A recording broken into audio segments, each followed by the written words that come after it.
The cosmetics industry is expected to surpass $805 billion worldwide by the year 2024. I'm sure I will have contributed significantly to that. But as more shoppers turn to natural beauty products and consumers become more environmentally conscious, the sector is having a moment of reckoning. According to Bloomberg, 120 billion units of cosmetics packaging are produced every year. Most are made for one-time use and tend to head straight to the landfill instead of being recycled. Alexis Benveniste wrote that story, and she joins us now. Good to see you. Thank you for having me. So, how much waste are we talking about, and why isn't this packaging being recycled properly?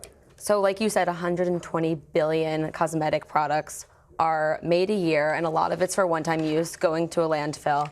And some of these bigger companies haven't really thought about the intersection of beauty and sustainability yet. So it's a really interesting crossroads where obviously the beauty and healthcare industry is booming. Sustainability is becoming more of a hot topic, especially with conversation around climate change. And so we kind of have to look at how will these bigger companies take action in a way that makes sense and that consumers will think of as an intuitive process for returning products if they want them to get recycled, and will they even get recycled? Because the reality is a lot of these products are actually too small or have too many different materials mixed in to even be recycled in the first place. That's interesting, because as you were talking, I was thinking to myself, how have they escaped this conversation for so long? And maybe what it has to do with is, you know what glass is, you know what paper is, you know how to recycle that, but you don't know what that lipstick container is made out of.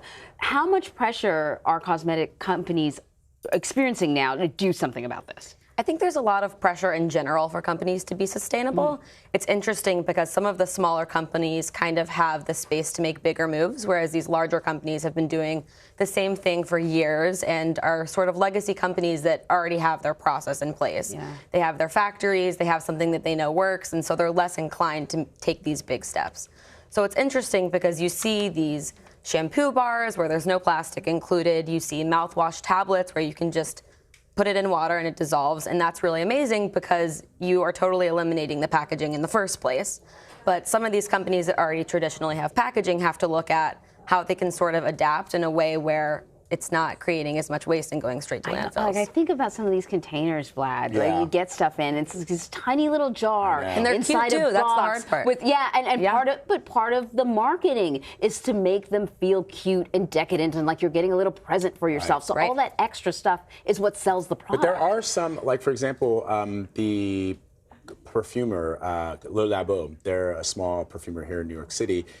They encourage people to return the bottles, and they refill them with the perfume or the cologne that you want, in a way to prevent you from discarding these big glass bottles that can be recycled, but who knows how often people recycle them. So why aren't more beauty product makers encouraging refills of their products? I think, what I was saying before a little too is it's part of breaking the cycle of what they've been doing for all of this time and finding some sort of natural incentive where consumers know, oh, there's a reason for me to return my product, because it is easier, especially with e-commerce, to just buy something online, refill it that way. And it's interesting because on social media, there's a whole trend of shelfies, which is people posting pictures of their medicine cabinet and all of their cute products and trying the newest trendy beauty products, which, it's funny because it's a similar demographic that's interested in sustainability. So that's why it's kind of interesting to tap into how that will work across the board. Even if you could return the product to the manufacturer and they would send you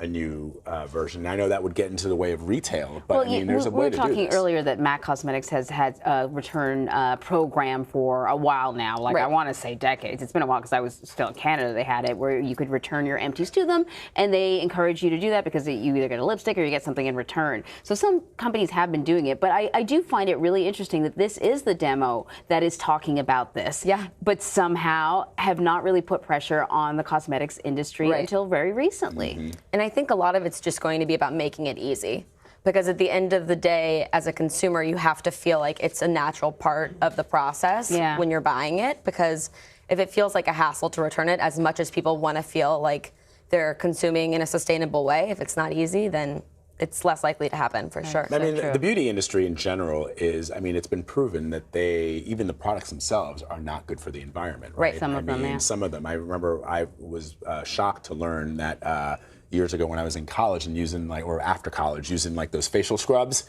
They were like little, they were like little plastic granules that were ending up in like the stomachs of fish. And I was like, wow, I didn't know that. I never even stopped to think about what was in those products. And then when I learned about it, it was like, you know, gotta use a towel now to, you know, glisten instead of using some products. Right, and I think it needs to be part of the conversation because obviously the beauty industry is completely booming and there are so many trends associated with beauty that aren't sustainable that it kind of has to be a bigger part of the conversation or else it will contribute to a lot of the issues we're having surrounding sustainability. Including my age, not sustainable.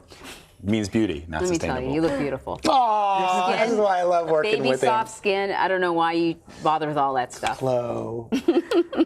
Thank you, Alexis. Always great to have you in your report.